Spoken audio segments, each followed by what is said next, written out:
Breaking news, Hunter Biden, still not a great guy. Not a great guy. There is a story that's being reported now.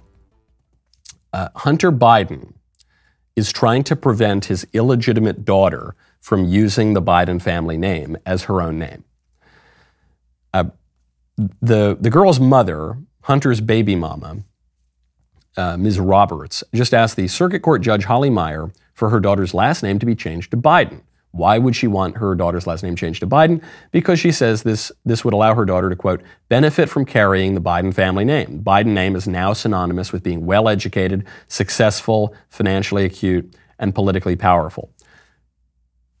Now, some of those things are true. I don't think all of those things are true. Well-educated, I don't know about that. Certainly politically powerful, certainly successful, financially clever, that's certainly true. Hunter Biden now going to court to try to stop this. Hunter has denied that he's the father of this child. Hunter has tried not to pay child support for the child. Hunter and his entire family have refused to acknowledge the child. Joe Biden won't acknowledge his own granddaughter. Hunter then went back to court, tried to lower the child support payments that he is required to make. This is Hunter Biden, who's selling his hideous modern art canvases for $500,000 apiece. And Hunter says he can't pay the full child support that he owes to his daughter. And now he wants to prevent her from taking his family name. And the most shameless part of Hunter's latest slight against his daughter also happens probably to be the truest, which is that the argument that Hunter Biden and his lawyers are making in court is that the girl should not take the Biden family name because the Biden family name is a disgrace. That's the actual argument. Hunter's lawyers are saying that if this little girl takes the Hunter Biden name, she's going to be attacked for it, she's going to be smeared in the press, that it's going to make her life worse. And I don't think that the argument that Hunter's lawyers are making is the actual reason that he's trying to prevent her from taking the Biden name. I think the Bidens are trying to keep her from using the family name because that would then, if she used the name, it would require the press and everybody to acknowledge that she actually is one of Joe Biden's grandchildren, and the family wants to do whatever it can to ignore this girl, neglect this girl, not acknowledge that she exists. Joe Biden puts up stockings at the White House for all of his grandchildren. He doesn't include this poor girl. Could you imagine you're growing up, your grandfather's the president of the United States, and he refuses to acknowledge that you even exist? Could you imagine how that would make you feel? That's a really terrible thing to do. And Joe Biden, who sometimes has a reputation, it's always a nice guy, everybody likes Joe, that's a really cruel, nasty thing to do to your own little grandchild.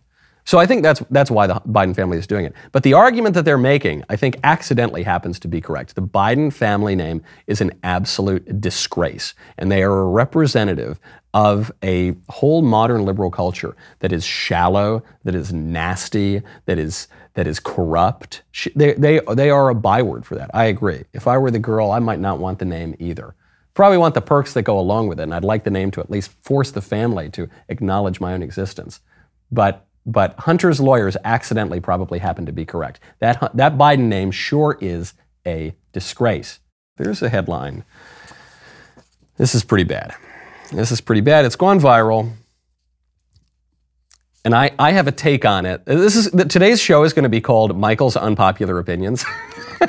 But why not? That's what we're here. I'm not here to pander to you, okay? I'm not here to sugarcoat you and throw you only what you want to hear. I'm here to tell you the hard truth as I see it. So this is a headline. Exclusive. Daily Mail. Husband of Tennessee cop gone wild, Megan Hall, stands by his wife and tries to salvage their marriage after she was fired for having sordid sex romps with 6 colleagues, as she shrugs off the scandal and says, it's time to move on. She's 26, and her husband is 28, and she slept around with a lot of guys. So someone writes to me, because I've spoken on the show about how I don't think divorce is good and should be avoided pretty much at all costs. Though in certain instances, if a woman or her children face the threat of violence, say, a separation, a physical separation might be permitted or even morally required. But divorce, per se, is very bad, I think. So someone writes and says, hey, Michael, in the case of this article going around about the woman who cuckolded her husband 6 times with his colleagues, do you think that's sufficient grounds for divorce? And the answer, the real hard answer, strange as it may sound to our modern culture, no. No, that's not sufficient grounds for divorce, at least as far as I see it. At least as far as the traditional Christian teaching is. The traditional Christian teaching on divorce, which is still believed by the Catholic Church and many, if not most, Protestants and Christians around the world, is that there is no good reason for divorce, basically. Again, in certain limited circumstances, there could be an argument for a kind of a separation, and yeah, I'm not denying that. But that there is no good reason for a divorce. And I'm somewhat surprised that people are so surprised by this, because this was standard Christian teaching until relatively recently. And when I say relatively recently, by the scope of Christianity, I mean the past few recent centuries. Some Protestants have argued that divorce is good in certain cases or can be permitted. But I don't really see why this is so shocking. It's kind of like when you bring up abortion and people say, well, you oppose abortion? You say, yes. So, well, do you oppose abortion? What about in the case of rape and incest?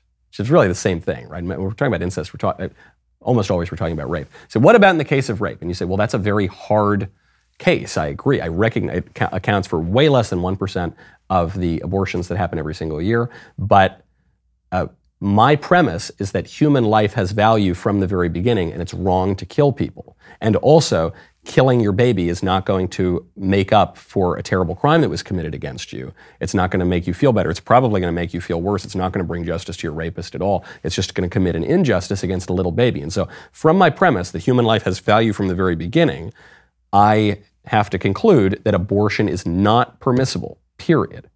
It's the same thing here. If you're arguing that marriage is the perpetual union of a man and a woman for the good of the spouses and the sake of the education and generation of children, then that's that. If your premise is that marriage is indissoluble, meaning if you find out that the marriage was fraudulent in some way, that a husband was actually hiding that he was previously married, or the spouses didn't mean their vows when they said their vows, or there was some element of fraud, you could have an investigation that's called annulment, meaning the marriage was null from the first place. But if you really believe that marriage is indissoluble, what God has joined, let no man separate, then you just can't support divorce.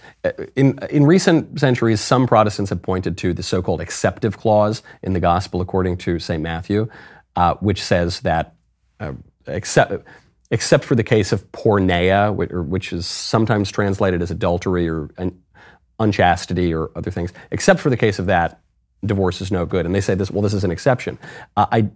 This is a novel argument from the perspective of historical Christianity. The line does not appear in the Gospels of St. Mark and St. Luke. It does not appear in the writing of St. Paul. The meaning of the word porneia is quite controversial.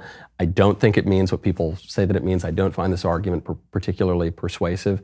But it's these hard cases that really allow you to see your premise. In the case of abortion, do you really believe that life has value from the very beginning? And that people are people no matter how small and it's wrong to kill people? Okay, then you've got to stand firm on that even in the hard cases. Do you really believe, you conservatives who say, I support marriage, I support family values, do you really believe that marriage is indissoluble? Even if, look, it's a fallen world, we all make mistakes, we've all had tough situations happen to us. I'm not shaming anybody for being divorced. Half of marriages end in divorce.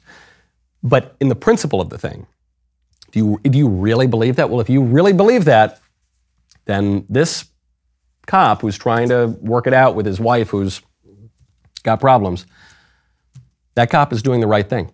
Head on over, become a member right now. Use code Knowles, KNWLES, dailywire.com/Knowles. Use code Knowles at checkout for 2 months free on all annual plans.